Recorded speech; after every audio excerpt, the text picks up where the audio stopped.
It's so beautiful. Okay, Philippa, jeez.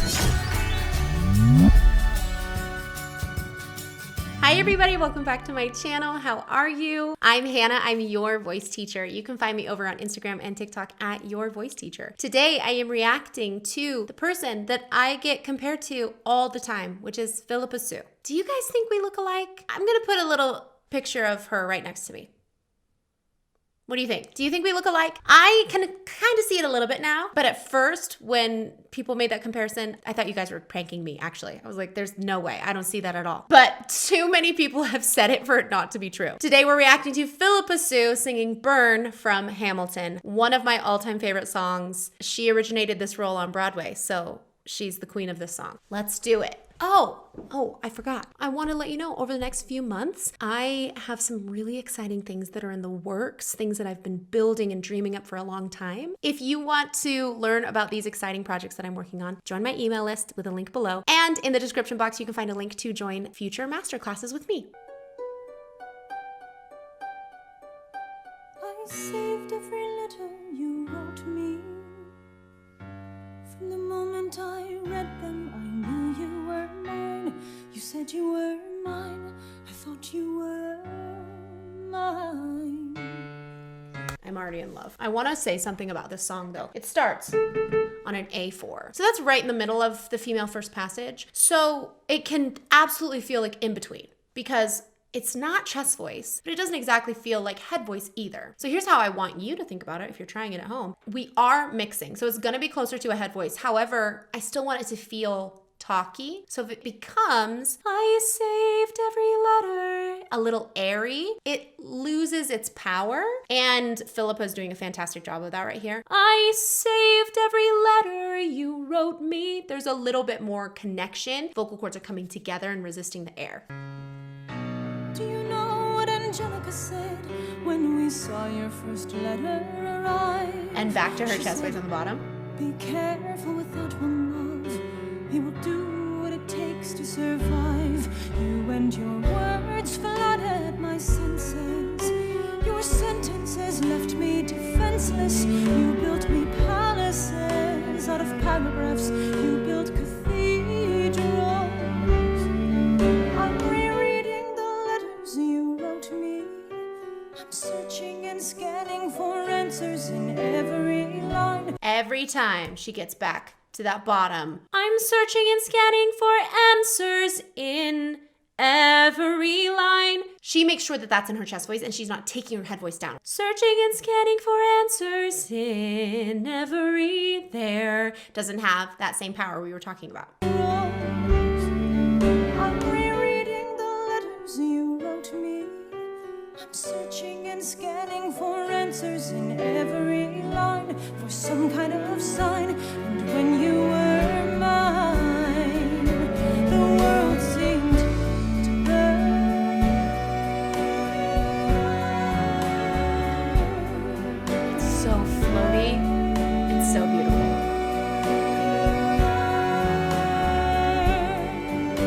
You published the letters she wrote you. You told the whole world how you brought this girl into our bed. In clearing your name, you have ruined our love. All right. I do see it. Look at her. She looks just like me. Do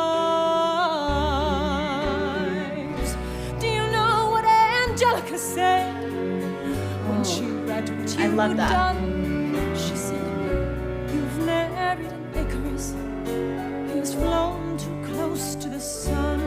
You and your words obsessed with your legacy. Your sentences border on senseless. And you are paranoid in every paragraph how they perceive you. Okay, I have chills. Freaking love this song. But listen to how she sings paragraph. So this entire song, Eliza lives on an A4. Like pretty much the entire thing is right there. That's the same note she was doing before, but now she's singing it in a different way with more chest voice. There's like a cry in there too, so it has that rawness right here.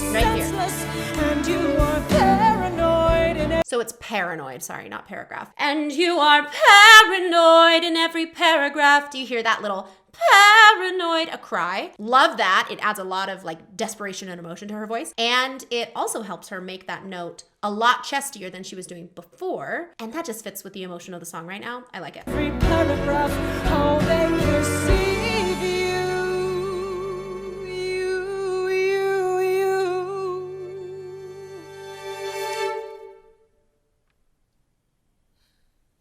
I'm erasing myself from the narrative. Let future historians wonder how Eliza reacted when you broke her heart. You have torn it all apart. I'm watching it burn. There's that big chest voice again up there. Okay. Gosh, I know. I don't want to stop. I just want to watch this entire thing without stopping, but I have to remind myself that this is a reaction video and I have to say things. First, there's real fire on a stage. I think that's so cool. Next, when I said chest voice up there, I probably shouldn't have said chest voice. I should have said like more chest voice. It's not 100% chest voice because she's up in her first passage getting into actually her head voice area. So she's just belting. So it has more chest voice. There's a lot more resistance. It's amazing. Now, when she says burn and she carries that up with her, look at what her mouth does. So right here. Watching it burn.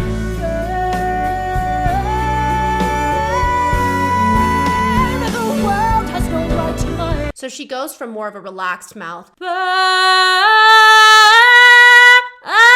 and it gets a little wide. I don't think that's a bad thing though. I think it's really working for her here. She's shifting her vowel from more of an like burn, to more of an ba, like an ah. And that fits with what she's doing here. I think if I had to be nitpicky, I would want that to stay from an to almost an stay in that place so that corners of our mouth aren't getting wide, and also we can engage our core so that that sound is really big and clear. Right here, I think the most important thing in this song, and any musical theater song really, but specifically here, the emotion is the most important thing. I love those moments where it has that rawness and that edge to it. So I'm not looking for a perfect mix belt at this point. I want it to be sustainable, but what she's doing here is so great. It fits the song so well. The world has no place in our bed. They don't get to know what I said. I'm burning the memories, burning the letters that might have redeemed you. You forfeit all rights to my heart. You forfeit the place in our bed. You'll sleep in your office instead, with only the memories of when you were mine.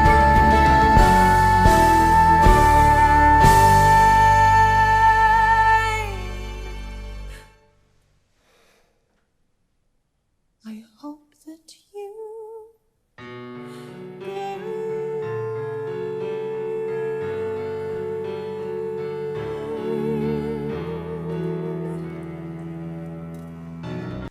Okay, Philippa, geez. Okay, let's talk about that. When she goes up to forfeit all rights to my heart, what she's doing there is overblowing her vocal folds. So she's getting really into the emotion and she's pushing a lot of air through her vocal folds, which are giving her that rasp. I don't think that that's sustainable. I would not want her to do that every night. What I'm looking for is how can we convey the emotion we're looking for with also maintaining a really balanced voice. Let's listen to Forfeit. You forfeit all rights to my heart. Do you hear that? So that's a D5. So absolutely mixing. If we try to belt that in all chest voice, we're gonna be in trouble. So what I'm looking for is more of like a core engagement. So we're gonna imagine that like our ribs right here, our intercostal muscles contract just a little bit. Right there. You forfeit. And you can even make it a little whiny. Hey, you forfeit all rights to my heart. Versus you forfeit.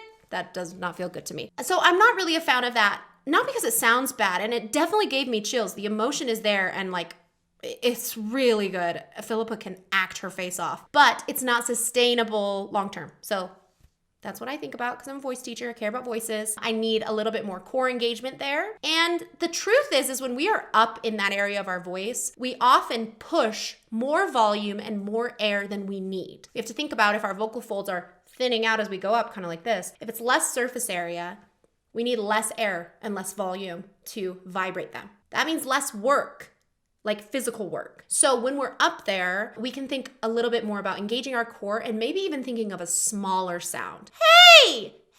Hey! A little whiny. That's gonna help me find you forfeit all rights. That felt like nothing to me. But what she's doing right there, that's a lot of effort. And I would be afraid that after a show like that, she would have like some soreness. And she ends the song in a very light head voice, which is perfect. That's exactly what we need. Oh, I forgot to say, on mine, listen to that again. It's an A4, tons of chest voice. Ma. And it's like a really big open vowel. With only the memories of when you were. So she's singing, Ma. Wow, I'm being really nitpicky today. Who am I?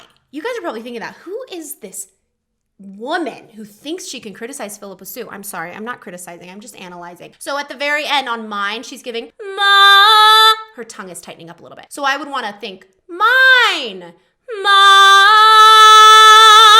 So we have that big open vowel. It's still got all that chest voice, but it is just a hair heavy, just a tiny bit. And then she brings it back with this lighter falsetto head voice at the end. I hope that you burn. It's perfect. Oh, the performance is incredible. I think this is why I love contemporary musical theater the most, because they tell real stories with so much nuance and depth, and oh my gosh. The first time I saw Hamilton was on Disney Plus, and I wept through so many parts, like the entire thing. I just love it. And Philippa kills this song. She deserves all the hype. If there are any other singers I should be reacting to, or maybe other songs from Hamilton, please let me know in the comments. And until next time, I'm Hannah. I'm your voice teacher. And now you're all my students. Please like and subscribe, ring the bell for notifications, follow me on Instagram and TikTok, and I'll see you later.